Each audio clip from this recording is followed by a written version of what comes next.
New construction options. On this map here. The Brotherhood has entrusted me.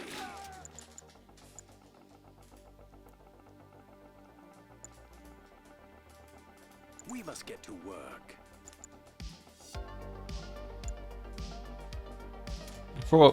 You probably overspend on foxholes. So if I make a tip trooper and take over his Tiberium spike, I can de-garrison the foxholes in the middle of the map as well.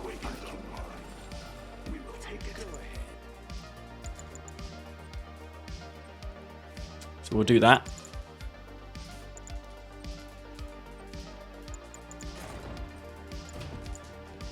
Construction complete. New construction options. Is Vertigo? Yes, it lasts 4 minutes now. It says on the change list. Alright guys, this is going to be me masterly providing some dub commentary, and I'm going to have myself talking in this video as well as my post commentary, so there's a little less blanks in between. So I'm going to be playing as Kane versus Dirty Dutch. This game was pretty fun. You're going to see a pretty action-packed game. I'm going to go open up with a Reckoner, going to put a tip trooper inside of it. And I believe I have an engineer inside of this building. I put that in there just to give it protection against riflemen until I have a Reckoner out. And that'll go right in there, and I'll be able to take over his tip spike with this Reckoner here. Let's see if I was right. I was expecting him to build foxholes in the middle of the map. Doesn't seem like he had any.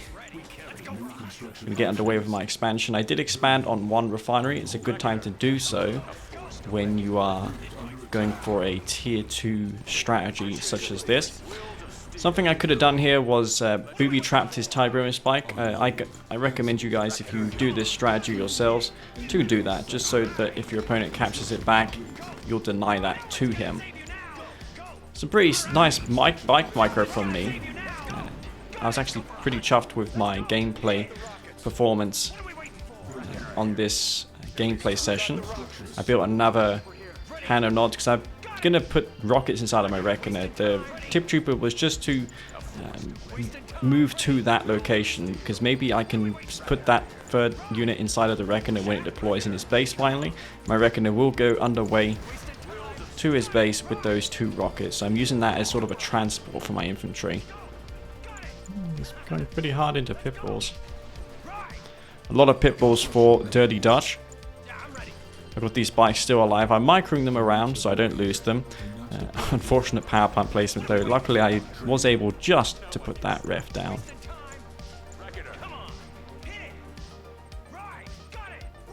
Let's see if I can distract these hits while my Reckoner gets into position.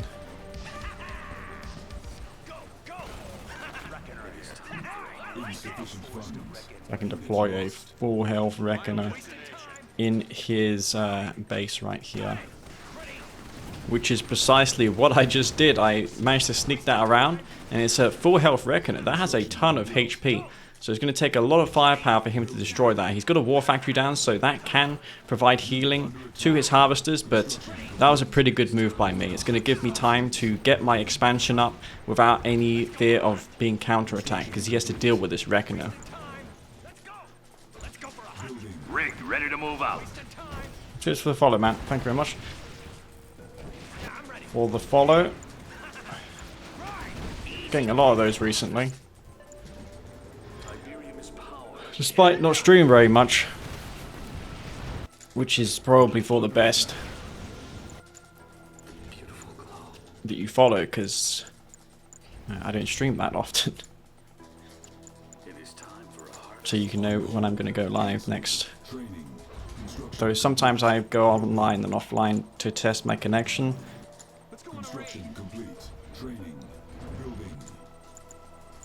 Still a lot of blue tip left on this map. There's also a lot of pit balls on this map as well. That's why I'm building a second war factory, because I was afraid of getting counter-attacked by a bunch of pit balls. Now I am marked a Kane, so I can build a couple of awakened squads to hold the pit ball harass. He's got pit bulls coming to the north of my base. Good job I sent the buggy to the top there. I was able to scout the location of those pit bulls. Usually players hit you from the bottom field on this map, but Dirty Dutch playing sort of a mind game on me, going to the top base instead. Usually that's a little less defended. In his experience, he probably found that to be the case. Despite the war factory being there, most of the units tend to be at the expansion where the tip is.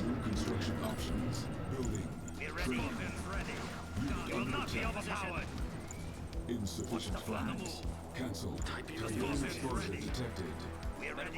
Oh, that's a really bad Q move. I almost Q moved all my harvesters. How did that get into that Q move selection? That's something that happens a lot. I don't know how, but maybe if it's a little bit of an interface lag.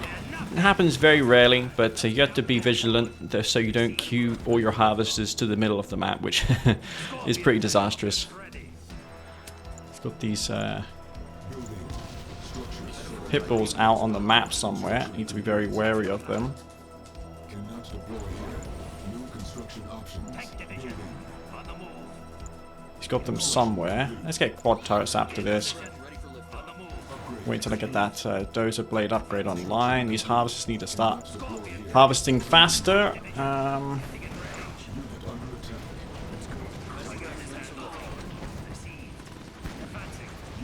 Come on, get out of there, get out. He's probably not going to pursue those tanks just in case I have a Tiberian vein detonation. Oh man, I don't think I can get this upgrade in time. It was worth a shot though. Probably, I'm screwed I think. I'm way too... It's going to take forever to get this online. Quad turrets specifically. I'm researching that. Upgrading quad turrets, but it's just not enough. Oh, that timing is really, really, really good for him. Impeccable timing from Dirty Dutch. He's a pretty large army on my base. Looks pretty unstoppable to stop this. Impeccable timing. I'm queuing these quad turret laser turrets. I'm also queuing Awaken from the barracks. I need all of that to halt this attack. I'm building Awakened, EMPing his forces. Those laser turrets are coming down in force. I EMP a lot of them. I've got my Venoms back, but they don't have charged particle beams. I only decided to move them in after that upgrade had researched. There was a lot of anti-infantry there at first, but I've cleaned that up, and the Venoms can now go on the counter-attack. Lost a couple harvesters, which was a little unfortunate, but this is going to give me some breathing space because I've got the Venoms out, and he's going to have to build a counter to those now. New construction options. Training. Building. On patrol.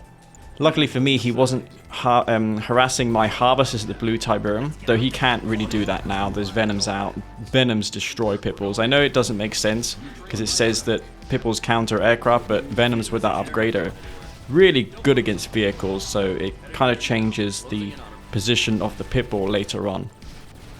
You need more like specific anti-air units, slingshots with tungsten shells, firehawks, or the supersonic airstrike ability, which would admittedly suck if you used it on those Venoms.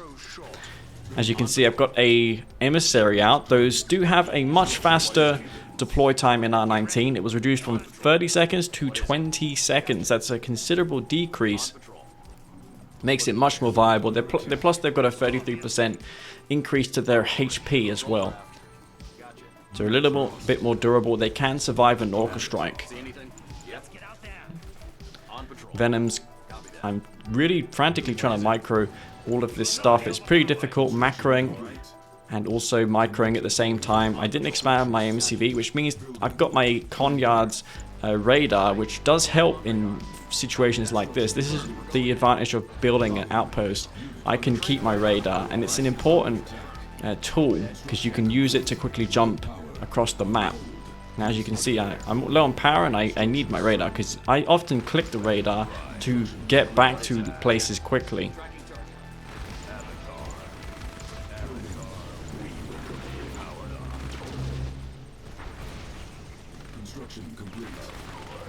How is he detecting this? After close examination, I found this avatar. I must have accidentally clicked one of his pred tanks, but that was a cloaked avatar. You can put that on hold fire and just run over the Pred tanks. It's a pretty awesome strategy, indirect nod strat, which is what nod is all about. And the husk remains stealthed afterwards, so he can't kill this husk because he can't see it. He's going to focus down my tier 3 here, which is bad, but I still have 3 avatars. And that's basically my army. Oh man, come on, further EMP.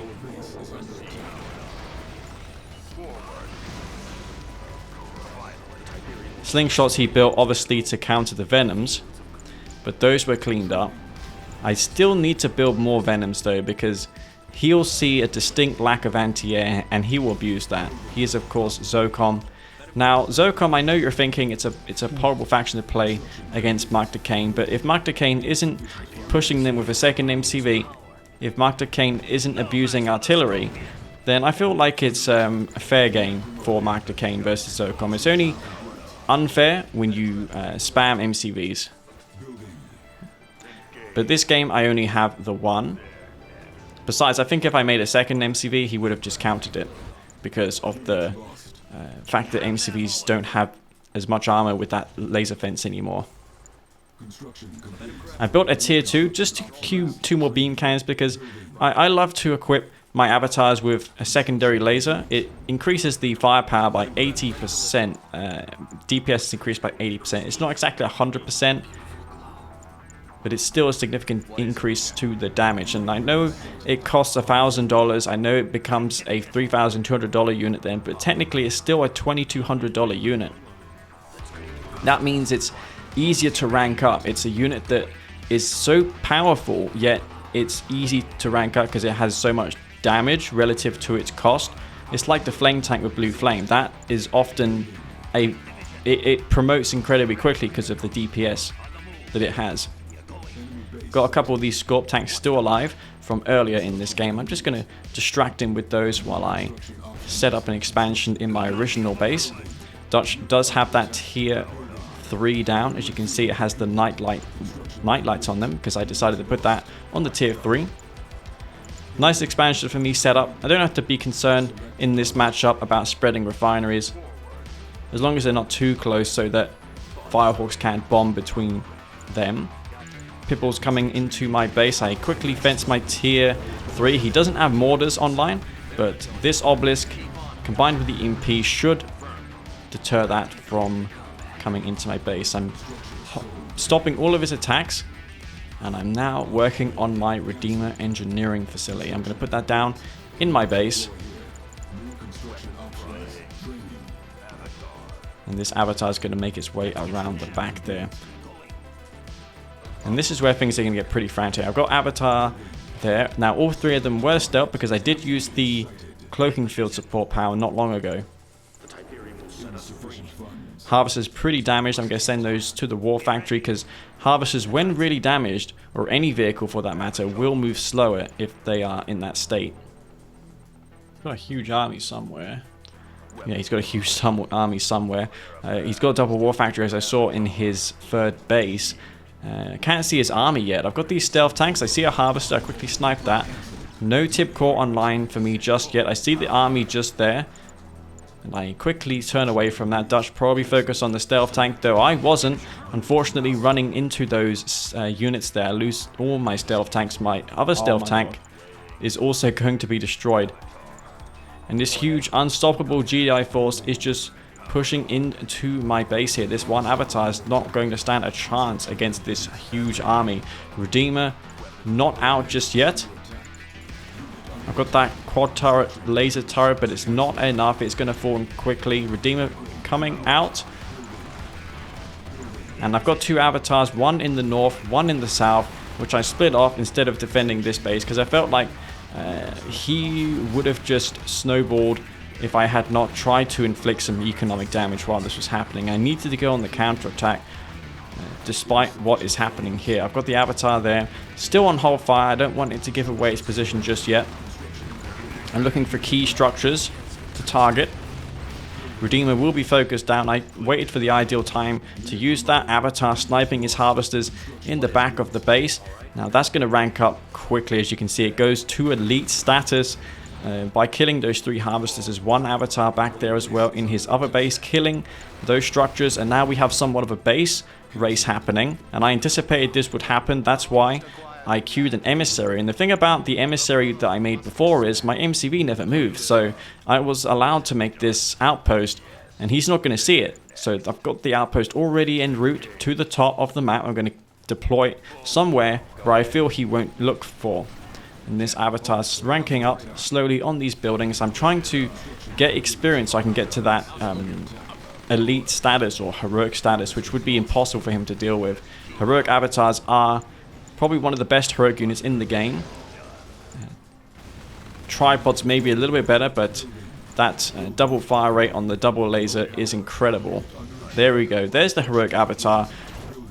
And I'm going to deploy this in the corner just for safe measure while I deal with this army. The army is going to be halted, but MCV will fall. That's going to mean I can no longer produce any more vehicles. I've got just an air tower remaining, and this army is pushing into my base, but I've taken out the majority of his base. He's got no production as far as I'm aware, though I wasn't sure of this. I thought maybe he had an MCV in the bottom. There's a second avatar there, which is elite. So you got an MCV somewhere. Yeah, I was thinking it's probably not over because he has an MCV somewhere. I've got the heroic avatar. That's going to take some stopping, especially with unupgraded pred tanks. Now he is Zocom, so he's not going to get the rail guns. I see a power plant there, and Dutch basically saying he has no further structures left in this game, and I'm going to take out that power plant, and with it I will take the game. Whew. Despite losing all those Venoms, I still did it. I'm surprised you saw that first stealthed avatar. But yeah, without abusing the stealth, the ability artillery, I think it's a pretty fair game for Zocom and Mark of Kane.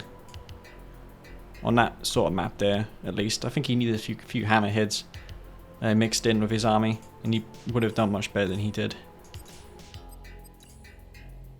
Yeah, that was a pretty sick game, wasn't it? With the heroic avatar at the end. That was my plan, to just go around the side and knock out all of his harvesters while he's busy taking out my Redeemer.